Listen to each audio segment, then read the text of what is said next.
안녕하십니까. 마음을 바꾸는 시간 고 인사이드 강연의 진행을 맡은 BTN 불교TV 전략기획실장 유건주입니다. 매주 시신을 일상처럼 마주하시는 분이 계십니다. 시신에 남겨진 메시지를 해석해 의학적 지식을 바탕으로 범죄 수사를 돕는 분이시죠. 바로 법의학자이신데요. 국내 최고의 법의학자를 모시고 오늘 고 인사이드 강연 진행합니다. 법의학자가 바라본 죽음과 안락사라는 주제를 다루려고 합니다. 인간의 존엄한 죽음이란 무엇이고 또 안락사라는 개념은 어떻게 봐야 하는지 지혜를 구하는 시간으로 마련됐습니다. 국내 최고의 법의학자로 널리 알려진 분이시죠. 서울대 의대 법의학교실 유성호 교수님 자리에 모셨습니다. 안녕하세요. 안녕하십니까. 네.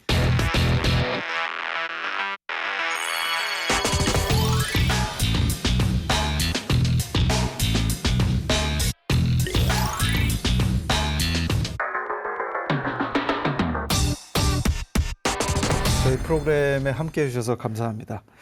제가 잠깐 설명을 드렸는데 법의학자 조금 생소해 하실 분들도 계실 것 같습니다. 법의학자 어떤 일을 주로 하시나요? 네, 법률에 시행된 법률의 시행에 있어서 필요한 의학적 지식을 좀 생산하고 또 이거를 실질적으로 한다라고 정의를 말씀드릴 수 있는데, 쉽게 말씀드리면 가장 많이 하는 일은 부검, 그러니까 시신을 검사하는 일이다. 이렇게 생각하시면 될 것 같습니다. 네.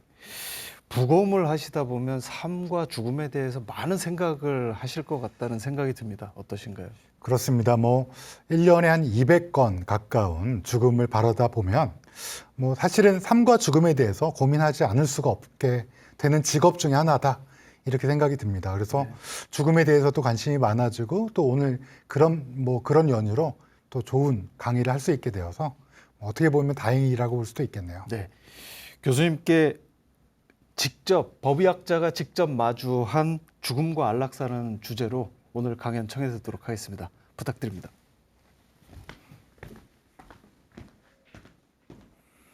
네, 안녕하세요. 오늘 삶과 죽음에서 특히 죽음에 방점을 두고 안락사라는 주제를 함께 강의해 드릴 유성호입니다. 사실 우리나라는 5,100만 명이 넘는 인구를 갖고 있죠. 사람은 불멸의 존재가 아니라 필멸의 존재이기 때문에 매년 많은 사람들이 태어나고 많은 사람들이 사망하게 됩니다. 여러분들 출생자에 대해서는 언론에서도 많이 나오고 관심이 많을 텐데요. 그러면 사망자는 얼마나 될까? 아마 잘 모르시는 분들이 많을 겁니다. 우리나라는 5,100만 명이 넘는 인구 중에 매년 약 30만 명 가까운 분이 사망하게 됩니다. 정확하게는 2019년 통계청의 통계를 보면 29만 5천 명이 사망을 했는데요. 2018년에는 29만 8천 명이니까 약 30만 명이라고 보셔도 무방할 것 같습니다.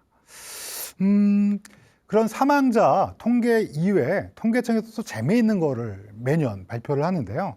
어떤 통계냐면 기대여명이라는 겁니다. 기대여명이란 건 내가 얼마나 오래 살지를 통계적으로 보여주는 건데요.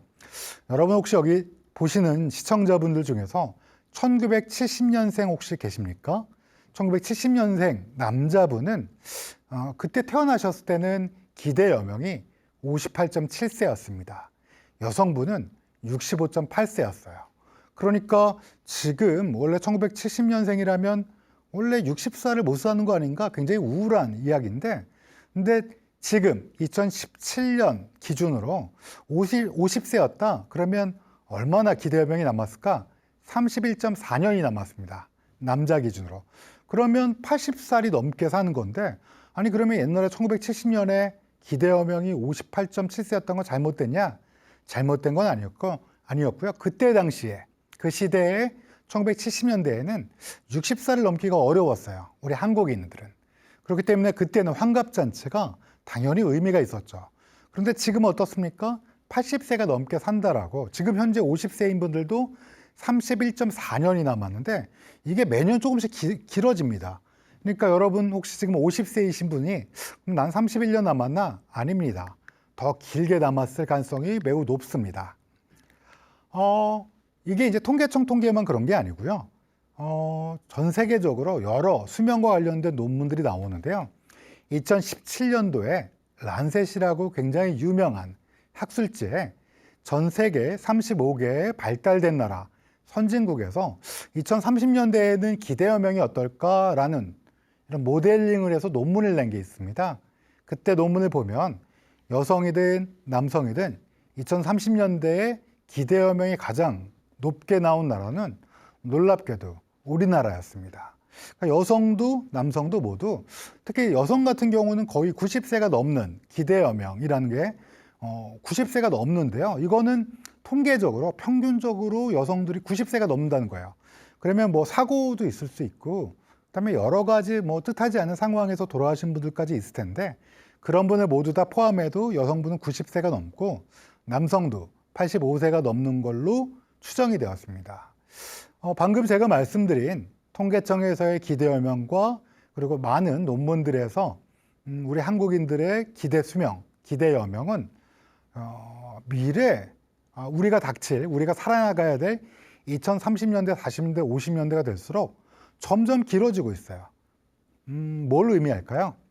우리는 굉장히 오래 살 가능성이 높다는 걸 시사합니다. 즉 예전에는 1970년대, 80년대에는 남자가 60세가 넘으면 오래 살았다. 여성도 70세가 넘으면 오래 살았다. 이런 건 이제 옛말이 됐고요.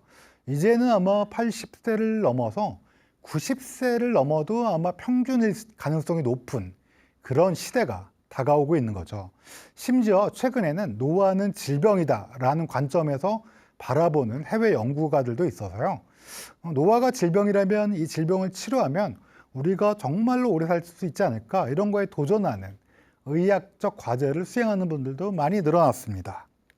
그런데 한 가지 생각해 봐야 될 건, 우리가 오래 살면 좋은 건가? 좋죠.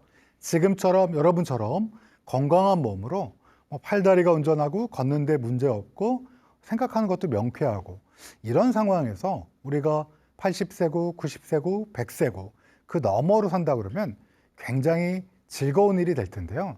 사실은 좀 그렇게 되기는 좀 어렵습니다.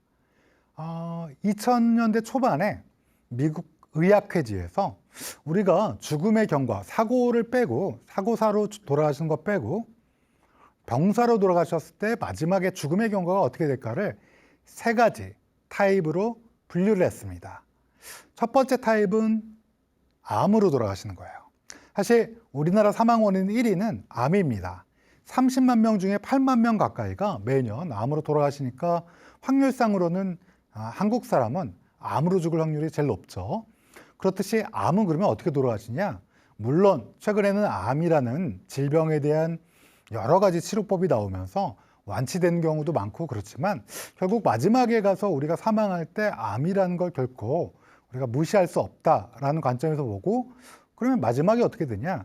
암이라는 질병은 생각보다는 우리에게 많은 시간을 부여합니다. 무슨 말이냐? 우리가 보통은 암을 걸리고 암 때문에 고생을 한다고 하더라도 우리가 마지막을 알 수가 있어요. 그래서 우리의 몸의 기능을 최대한 사용하다가, 기능을 사용한다는 거는 걷고, 그 다음에 옷을 스스로 입을 수 있고, 화장실을 혼자서 왔다 갔다 할 수 있고, 밥도 마음대로 먹을 수 있고, 이런 걸 유지하다가 마지막 3에서 6개월, 길면 6개월, 짧으면 한 2, 3개월 정도는 기능이 점점 저하합니다. 그러다가 마지막 순간에는 우리 몸의 기능을 제대로 유지 못하고 병상에서 사망하게 되는 거죠. 그러니까 어떻게 보면 기능을 쭉 유지하다가 이제 마지막 순간에 급락하는 기능을 보게 되는 건데요. 어떻게 보면 우리가 예정된 마지막을 생각할 수 있다는 점에서 사실은 많은 의학자들이 암은 극복해야 되겠지만 언젠가는 사실 암으로 사망하는 게 크게 나쁘진 않다라고 얘기하는 사람도 있을 지경입니다. 그럼 두 번째 타입은 뭐가 있을까요? 두 번째 타입은 뇌졸중이나 심장질환으로 병상에 눕게 되면서 오랜 병상 생활을 하다가 돌아가시는 타입입니다. 그 경우에는 쉽게 생각하면 중풍이나 아니면 심장질환을 생각하시면 될 것 같은데요. 기능이 떨어졌다가 조금 회복됐다가, 기능이 떨어졌다 조금 회복됐다가, 그러다 점점 기능이 떨어지면서 우리가 원하는 기능, 예를 들면 옷을 입는다든지 또 화장실에 간다든지 밥을 먹는다든지 이런 스스로 할 수 있는 기능들을 점차 잃어버리게 되는 거죠. 어떻게 보면 현대인에서 고령으로 갈수록 가장 많이 나타날 수 있는, 왜냐하면 암은 사망원은 1위지만 2위, 3위, 4위가 사실은 우리나라는 심장질환, 폐렴, 그리고 뇌혈관 질환입니다. 그렇기 때문에 2, 3, 4위를 합친 그런 거라고 보시면 될 것 같습니다. 그러면 또 어떤 타입이 있을까요? 우리가 쉽게 얘기 드릴 수 있는 질병, 치매입니다. 치매의 경우에는 여성 사망 원인 5위 대한민국에서 알려져 있는데요. 이런 치매는 기능이 점차적으로 아주 급전락하는 형태로 아주 낮은 수준에서 지속되다가 사망하게 되는 거죠. 이렇게 말씀드리면 여러분들 죽음이라는 건 분명히 있을 테니까요. 근데 어떤 이 죽음의 경과의 세 가지 타입 중에 어떤 게 과연 나에게 다가올까라는 생각을 하게 되시면 좀 마음이 무거워지실 수도 있을 것 같습니다. 그런데 오늘 왜 갑자기 이런 말씀을 드리냐? 사실은 우리가 평균 수명은, 기대 수명은 굉장히 길어지고요. 근데 의학은 굉장히 발전했어요. 그 말은 무엇이냐?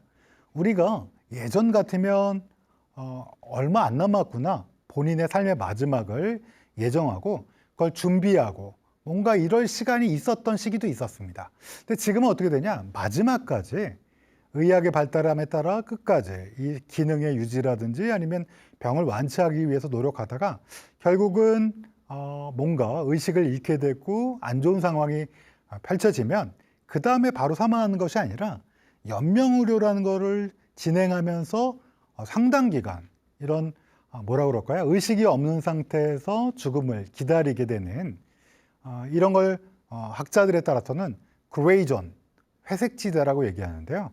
그런 그레이존이 꽤 길어지는 과정을 겪는 시대를 지금 현재 맞이하고 있습니다. 그래서 사실은 우리가 꿈꾸는 마지막이란 건 어떻습니까? 굉장히 건강하다가 팔팔하게 걷기도 하고 식사도 하고 정신 상태도 온전하다가 한 일주일 정도 앓다가 가족과 함께 즐거운 식사와 이런 것도 경험하고 잠을 자듯이 스르르 잠을 자다가 그만 다음날 깨어나지 않는 그런 것들을 원하는데 실제 현실은 어떠냐? 실제 현실은 그레이존, 발달된 의학과 우리가 평균 기대 수명이 길어짐에 따라 의식을 잃은 상태에서 굉장히 오랫동안 있는 경우가 많아졌다는 뜻입니다. 그러면 이거에 대해서 그러면 어떤 대책이 있을까? 또 어떻게 이게 진행되어 왔을까? 잠깐 살펴보면 여러분도 혹시 기억나실지 모르겠지만 1997년도에 보라매 병원 사건이 있었습니다. 그 사건은 그만 사고로 뇌출혈을 겪으신 분이 계셨는데 그 뇌출혈을 수술적 치료를 했는데 그분을 집안에 병원에서 계속 치료를 하는 와중에 가족들이 원해서 집에 오시게 됐어요. 처음에 의사는 거부했지만 가족들의 완강한 굉장히 강력한 요구로 할 수 없이 퇴원을 할 수밖에 없는 상황에 처해져서 집에 집에 가셔서 돌아가시게 되었습니다. 근데 국가기관은 의사와 이 퇴원을 원했던 가족에게 살인에 관련된 죄명으로 기소를 하게 됐고 결국은 상고심까지 가게 되면서 굉장히 복잡한 양상으로 진행이 되게 됐어요. 그 사건은 의료진에게 굉장한 충격을 줬습니다. 어떤 충격을 줬냐? 환자를 집에서 퇴원해서 돌아가시게 하는 게 사실은 위험할 수 있다. 의료진 입장에서 보면 끝까지 치료를 하다가 병원에서 돌아가셔야지 법적으로 안전하다라는 시그널을 받게 됐고 사실은 굉장히 오랫동안 중환자 의료를 택하게 되면서 의식이 없는 상태에서 상당 기간 병원 생활을 하시다가 돌아가시는 분들이 많이 늘어나게 됐습니다. 그러다가 2008년도에 S병원에서 김할머니 사건이라는 게 발생하게 됩니다. 이분은 진단을 위한 내시경을 하던 도중에 식물인간 상태에 빠지게 돼요. 근데 이분은 사연이 있어서 이 김할머니는 본인이 이렇게 오랫동안 누워서 가족들에게 의식도 없이 보이는 게 싫다. 그러니 혹시 내가 그런 상황에 처하게 되면 호흡기를 좀 떼어달라고 예전부터 본인의 여러 가지 인생 경험을 통해서 그런 것을 원치 않는다라는 말씀을 하셨었던 거예요. 그러니까 가족들이 이제 이런 식물인간 상태라고 흔히 얘기하는 상태로 의식이 없는 상태로 계시니까 가족분들은 병원 측에 인공호흡기를 띄워달라고 했는데 병원 입장에서는 인공호흡기를 떼는 것 자체가 사실은 환자에게 위해를 가하는 거다라고 생각했기 때문에 뗄 수 없다라고 얘기를 했고 결국은 법원에 소송을 제기하게 됩니다. 병원에서 떼어주지 않는다고 얘기했기 때문에 가족이 소송을 하고 뭐 이런 거는 국내 최초의 소송이었죠. 결국은 약 1년 뒤에 대법원에서 회복 불가능한 사망의 단계에 이른 가족 환자가 무의미한 치매 행위에 해당하는 연명 치료를 지속하는 것은 인간의 존엄과 가치를 해친다. 그러니 인공호흡기를 떼라라는 판결을 내리게 됩니다. 그때부터 이제 대한의사협회는 연명 치료 중지에 관한 지침을 만들기 시작했고 또 이게 법제화가 돼야겠다라는 뭐라고 할까요? 법적 판단이 있었기 때문에 결국은 국회에서 법을 제정하게 되고 2018년 2월 그 결실을 맺어서 연명의료 중지에 관한 법률이 시행되게 되었습니다. 그러니까 어떻게 보면 예전에는 이거를 뭐 예를 들면 의식이 없는 식물인간 상태에서 뭐 인공호흡기라든지 아니면 심폐소생술이라든지 이런 각종 중환자 치료를 기준이 없이 그냥 이분이 돌아가실 때까지 시행하던 거를 이 S병원의 김할머니 사건 이후로는 판결 이후로는 이거를 뛸 수 있는 법적 근거가 마련됐고 결국은 2018년 2월에 법제화가 되면서 국가에서 정한 법률에 의거해서 뛸 수 있는 항목이 정해지게 된 거죠. 그런데 이런 절차는 사실은 좀 명확한 자신의 의지가 있어야 됩니다. 어떤 의지가 있어야 되냐? 제가 멀쩡할 때, 그러니까 건강할 때 이걸 미리 내가 어떤 사전연명 의료라는 거를 받지 않겠다라는 미리 사전연명 의료 의향서라는 걸 작성하거나 아니면 내가 어떤 질환으로 입원하게 됐을 때 혹시 모르니 연명의료 계획이라는 걸 좀 세워야겠다라고 의사가 보여주는 걸 보고 이거는 내가 혹시 이런 의미 없는 연명 치료는 하지 않겠다라는 본인의 의지가 발현될 때 본격적으로 시행할 수 있고요. 만약에 환자의 의지를 추정할 수 없다. 근데 그런 상황에 처해 있다.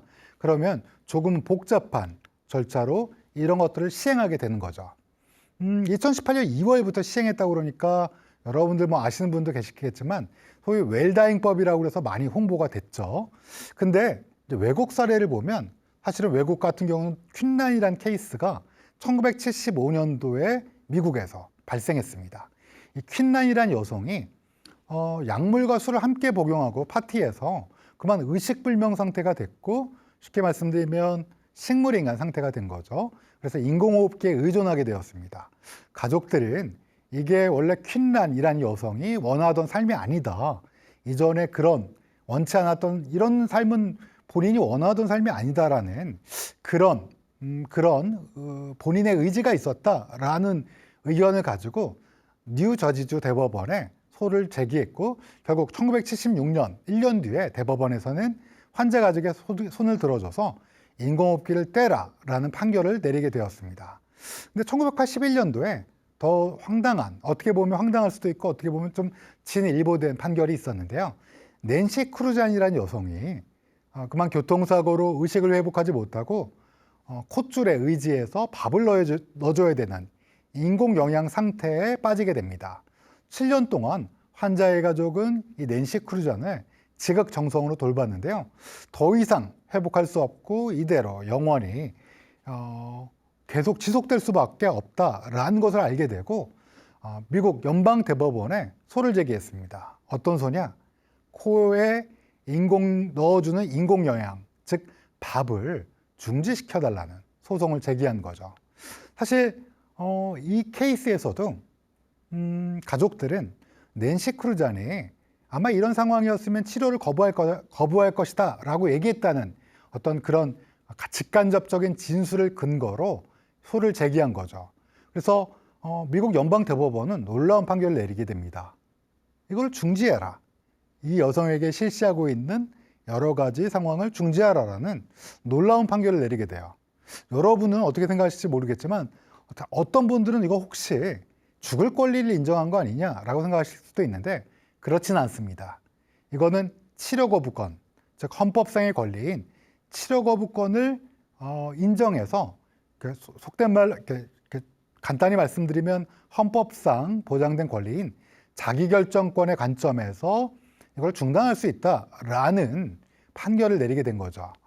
그러니까 어떻게 보면 2018년 2월에 우리는 시행이 됐고 물론 그 10년 전에 대법원의 판결이 있었지만 미국 같은 경우는 방금 말씀드린 퀸나이라든지 크루잔 같은 케이스를 보면 우리보다 한 20, 30년 전에 벌써 이런 판결이 내려지게 된 거죠.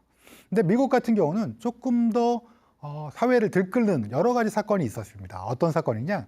잭 케보키안 사건이었습니다. 잭 케보키안은 혹시 들어보신 분도 계실지 모르겠지만 별명이 닥터 데스입니다. 죽음의 의사죠. 저처럼 의사인데요. 근데 이분은 어떤 일을 했냐? 이분은 세나트론이라는 기구를 가지고 스스로 죽고 싶다라는 그런 사람들에게 쉽게 말씀드리면 세나트론이라는 건 세나라는 건 죽음이란 뜻입니다. 트론은 세 가지란 뜻인데요. 이 죽음의 세 가지를 설치해 준 거죠. 이 세 가지는 뭐냐? 첫 번째는 생리식염수입니다.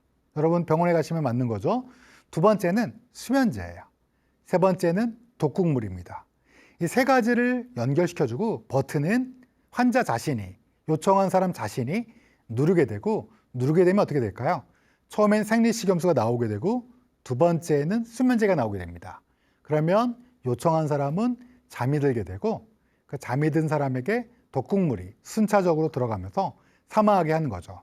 그러니까 의사가 이걸 설치해주고 의사는 방의해서 나가게 되고요. 실제로 이거에 버튼을 누르는 사람은 그 요청한 사람이 되는 거죠. 그래서 이거를 의사 조력 사망 또는 의사 조력 자살, 영어로는 Physician Assisted Suicide라고 부르는데요. 이런 것들이 언론에 공개되게 됩니다. 미국에선 난리 났죠. 당연히. 왜냐하면 의사가 사람을 죽게 도와주다니, 의사가 자살을 도와줬다. 의사 조력 자살 또는 의사 조력 사망을 실시하다니 있을 수 없는 일이다. 그래서 법적 판결을 받게 됐어요. 근데 놀라운 일이 벌어집니다. 1998년 미국의 오레곤주에서는 법이 하나 통과돼요. 그 법의 이름은 Death with Dignity Act라는 법입니다. 우리나라 말로 하면 존엄사법이죠. 존엄사, 어디서 많이 들어보셨죠? 존엄사라는 건 원래 굉장히 좋은 뜻 아닌가? 존엄하게 죽는 거. 그런데 미국의 오레곤주의 법 이름이 존엄사법이에요. 그 존엄사법은 뭐냐? 방금 제가 소개시켜드린 잭 케보키안의 이것과 아주 유사합니다. 어떻게 유사하냐? 의사가 약물을 처방해 주는 거예요. 아프지 않게 사망할 수 있는 약물을. 그리고 그 약물을 환자가 스스로 투여합니다. 아니 그러면 잭 케보키안, 즉 닥터 데스와 뭐가 다르냐? 라고 하실 수 있을 거지만 이 법은 엄격하게 기준을 정했어요. 어떤 기준이냐? 기대여명이 6개월 이내로 남아야 돼요. 그거는 복수의 의사가, 여러 명의 의사가 당신은 기대여명이 이제 한 6개월 이내입니다. 그리고 또 뭐가 있어야 되냐? 성인이어야 돼요. 요청한 사람이. 그리고 또 뭐가 있을까요? 우울증이 아니어야 돼요.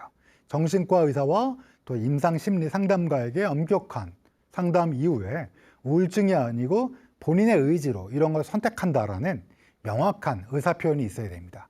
그렇게 되면 약물을 처방하게 되고 그 약물 스스로 투여하는 게 바로 Death with Dignity Act의 법의 내용입니다. 놀랍죠? 근데 2000년도에는 더 놀라운 법이 저 멀리 아름다운 나라 스위스에서 통과됩니다. 그 법은 바로 안락사법이었어요. 어떤 안락사법이냐? 그러면 미국의 오레곤주 그리고 이제 나중에 워싱턴주라는 주에서도 허용하게 됐고 미국에서 이제 8개 주에서 법은 있는데 실제로 허용하고 있는 주는 오레곤주와 워싱턴주인데요. 그러면 이 미국에 있는 오레곤주, 워싱턴주의 법과 스위스 2000년에 통과된 스위스의 이 무슨 차이가 있냐? 스위스의 법은 조금 내용이 다릅니다. 어떻게 다르냐? 크게 두 가지 기준을 충족하면 의사 단체가 엄격한 심사를 통해서 통과시켜줄 수 있는 거예요. 그럼 그 두 가지 기준이 뭐냐? 첫 번째, 현대의학으로서는 도저히 교정할 수 없는, 고칠 수 없는 거여야 돼요. 두 번째, 그것 때문에 너무나도 고통스러운, 신체적으로나 정신적으로 극복할 수 없는 고통에 이 사람이 놓여 있어야 돼요. 조금 모호하죠. 이런 두 가지 기준이 있으면 뭐 그 두 가지 기준을 만족한다고 모두 허용하는 건 아니고요. 의사 두 개의 단체가 지금 존재하고 있는데 스위스에서 이 스위스에서 엄격한 의사단체 심사를 통해서 선별적으로 이거를 허용하게 됩니다. 여러분 혹시 최근에 18세 청소년이 왕따 때문에 너무 시달리다가 이걸 극복할 수 없다 그래서 스위스에서 안락사, 스위스가 아니라 아마 네덜란드라고 기억하는데요. 이런 스위스, 벨기에, 네덜란드에서 시행하는 게 비슷합니다. 이걸 선택한 이야기를 아마 들어보셨으리라 봅니다. 어떻게 생각하세요? 아니 왕따 때문에 힘들다고 스스로 목숨을 끊는 걸 의사가 처방해 준다? 사실은 조금 정서적으로 못 받아들이신 분이 아마 대부분일 겁니다. 결론적으로 안락사라는 말은 우리가 흔하게 많이 쓰는데 사실 안락사란 말은 안락하게 죽는다. 영어로는 euthanasia라고 하는데 이 유는 좋다란 뜻이에요. thanasia는 죽음이란 뜻이고요. 따라서 이거는 안락사라는 건 결국은 좋은 죽음을 뜻하는데 근데 여기에는 여러 가지 분류가 있는 거예요. 제가 간단하게 세 가지 분류만 말씀드리면 바로 이런 겁니다. 방금 우리나라에서도 2018년 2월부터 하고 있는 연명의료 중지라는 게 있고요. 또 방금 미국의 오레곤주나 워싱턴주에서 하고 있는 의사 조력 사망이 있고요. 또 적극적 안락사. 이거는 이제 타인에 의해서도 조력을 받아서 내가 원해서 할 수 있는 적극적 안락사. 이 세 가지가 의학적으로 분류할 수 있는 분류입니다. 자, 여기까지 말씀드리면 여러분 안락사라는 게 한 가지 분류만 되는 게 아니라 사실은 여러 가지 개념이 있고 우리나라에서도 이미 2018년 2월부터 연명의료 중지라는 게 있구나라는 거를 아마 여러분들이 이해하실 수 있을 것 같습니다. 마지막으로 사실은 제가 오늘 여기 말씀드릴 때 우리가 그러면 이런 걸 어떻게 받아들여야 될까? 사실 우리는 굉장히 오래 살 게 분명합니다. 아까 제가 말씀드린 대로 뭐 우리의 통계청 통계도 또 외국의 유수의 연구에 의해서도 우리는 오래 살 건데 그러면 이렇게 오래 사는 동안 우리가 어떻게 품격 그리고 품위 있는 삶을 살 것인가는 결국 어떤 죽음을 맞이할 것인가와도 맞닿는 거라고 생각합니다. 그래서 제가 말씀드리고 싶은 내용은 우선 우리는 준비된 노화와 죽을 때 후회하지 않는 삶을 위해서 지금 현재를 최선을 다해 사는 게 가장 중요하다는 건 아마 제가 말씀드리지 않아도 아마 다 알고 계실 것 같습니다. 그리고 또 죽음 관련해서는 사실은 내가 죽을 때 어떤 과정에서 내가 죽을 건가라는 거에 대해서 한 번쯤 생각해 보시고요. 죽음의 과정에 있어서 만약에 현재 우리나라 법에서 허용하고 있는 연명의료 중지는 내가 결정해야 되지 않는가? 내 아들이나 내 딸이나 또는 내 배우자가 결정하는 것보다 독립적인 인생을 살아온 나로서는 스스로 내 죽음의 과정에 더 나은 걸 만들어야 되겠다라는 생각을 꼭 한 번쯤은 가져보시길 권유드리고요. 방금 말씀드린 길게 살기 때문에 우리는 오래 살기 때문에 반드시 10년에서 15년 이내에 의사조력 사망이나 적극적 안락사에 대한 사회적 이슈가 분명히 제기될 겁니다. 그때 우리는 성숙한 시민으로서 어떻게 이거를 받아들이고 또 어떤 가치관에서 우리가 이걸 어떤 형식으로 우리가 어떻게 한국 사회에서 받아들일지 지금부터 우리가 생각해 봐야 될 필요가 있을 것 같습니다. 오늘 조금 짧은 시간 내에 좀 어두운 얘기를 많이 했는데 어떠셨는지 모르겠습니다. 저는 항상 이 죽음에 대해서는 한 번쯤은 꼭 생각해 보고 그 생각해 보는 것 자체가 우리의 삶을 좀 더 풍요롭게 만들 수 있다고 생각하기 때문에 오늘 아마 조금은 유익한 시간이 되리라 기대합니다. 끝까지 들어주셔서 감사합니다.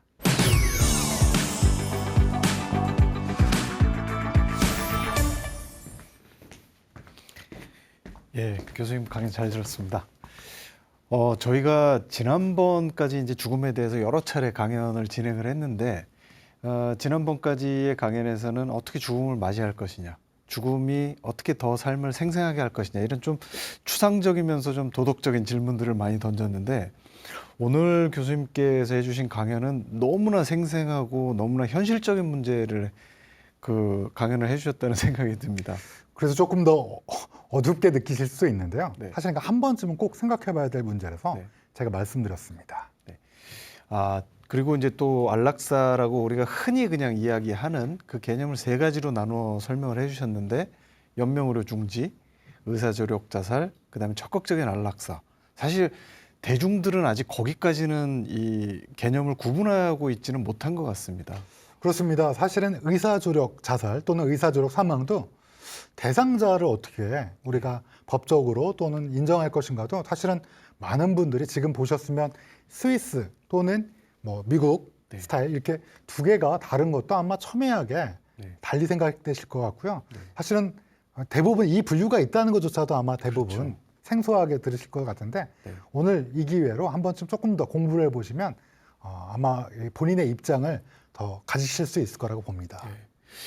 저희가 지난번 강연에서 이제 이런 이야기를 그 죽음에 대해서 어떻게 받아들일 것인가 이런 주제를 가지고 다루었을 때 많은 분들이 댓글에다가 댓글을 붙여주시기를 우리나라도 안락사가 허용돼야 됩니다. 법률화돼야 되고 법제화돼야 됩니다. 이런 댓글이 거의 한 1000여 건 이상 붙었습니다. 그래서 저희가 그래서 오늘 교수님을 모시고 이 강연을 진행을 하는데요.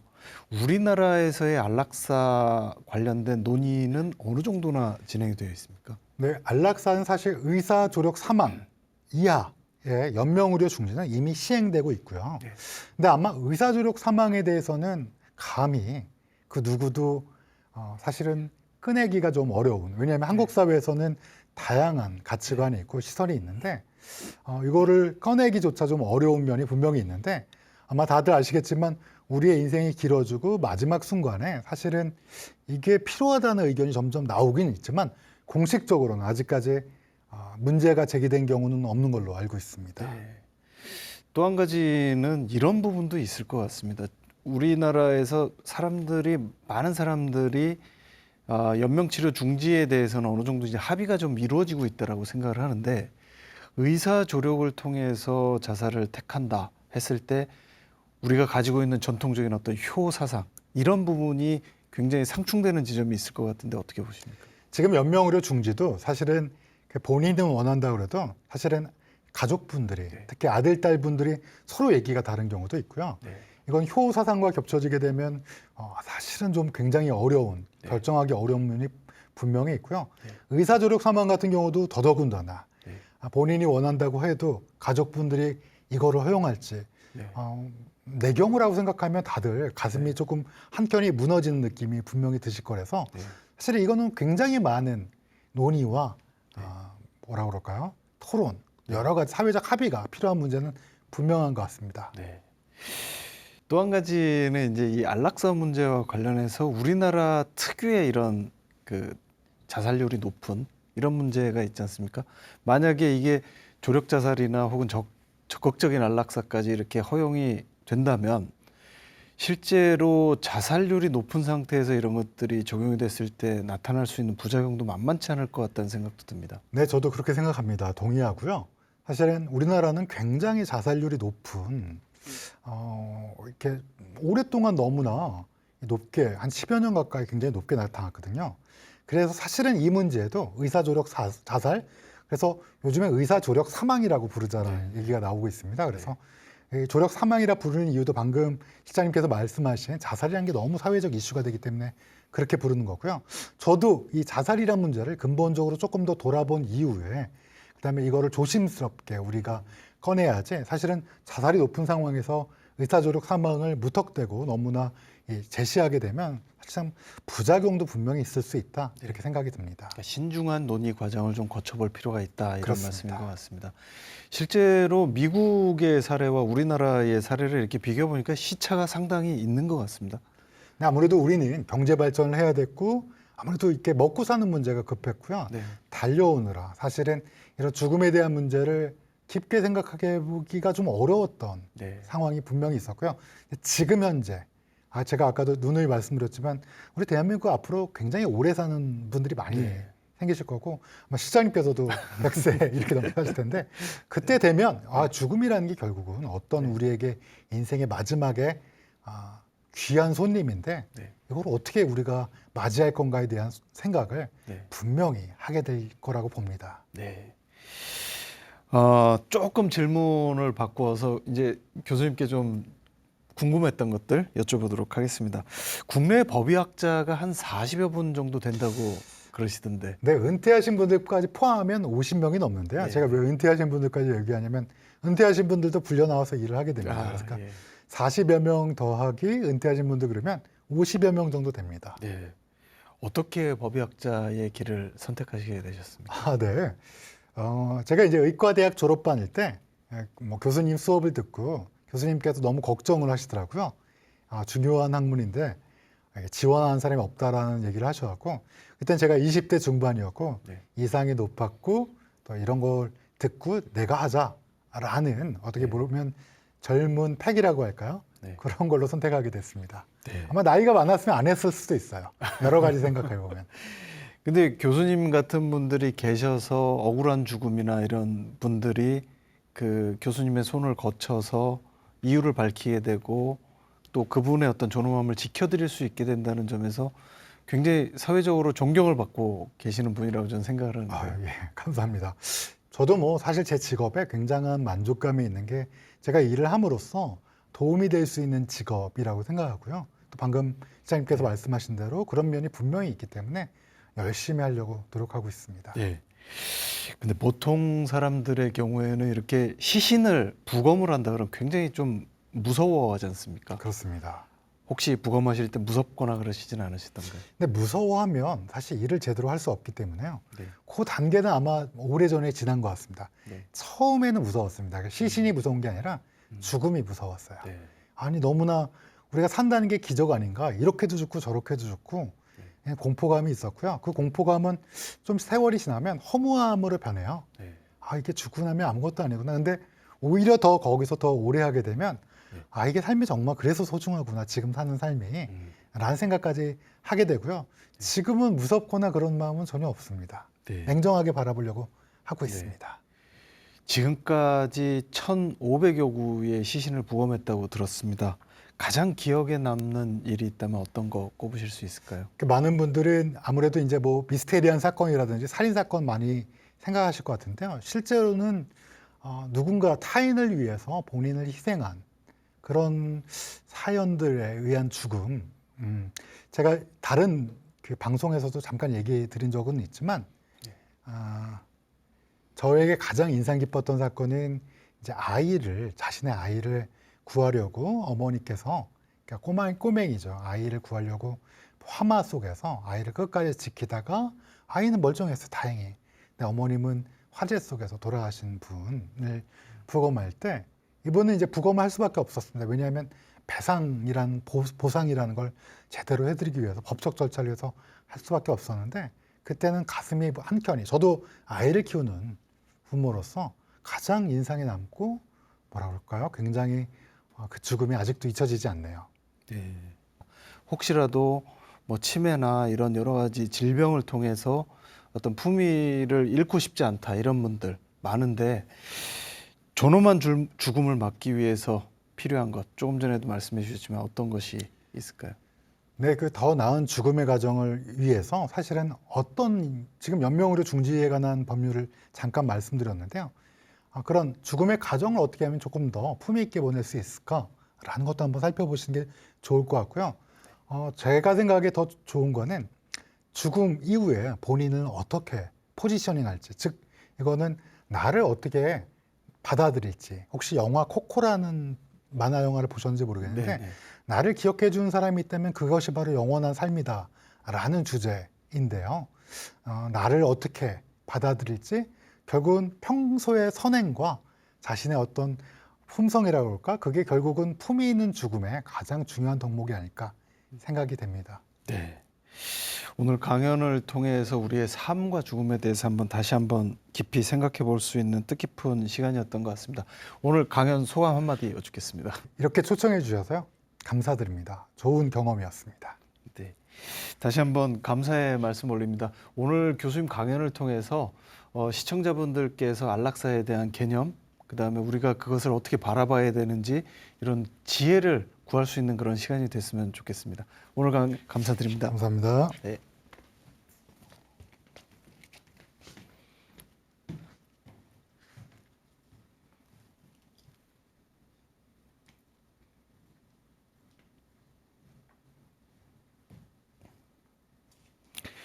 산업화 이후 인간의 죽음은 초라하고 쓸쓸해졌다고 합니다. 사람들은 자신이 살아가던 공간을 떠나서 병원에서 죽음을 맞이합니다. 생면부지의 사람들과 섞여서 생의 마지막을 맞이하는 것이죠. 또 의료기술의 발달로 인해서 죽음의 경계마저 모호해지는 상황에 이르렀습니다. 어떤 죽음을 맞을 것인가 하는 문제에서 가장 중요한 판단의 주체는 죽음을 맞이하는 당사자일 것입니다. 하지만 인간이 죽고 싶다고 해서 함부로 죽음을 선택하는 것도 문제일 것입니다. 삶의 마지막 순간에 법과 의학 그리고 종교와 윤리가 부딪히는 이유이기도 합니다. 오늘 강연이 여러분의 판단에 조금이나마 도움이 됐기를 바랍니다. 마음을 바꾸는 시간 고인사이드 오늘 순서 여기서 마치겠습니다. 함께해 주셔서 감사합니다. 늘 마음이 평안하시길 바랍니다. 안녕히 계십시오.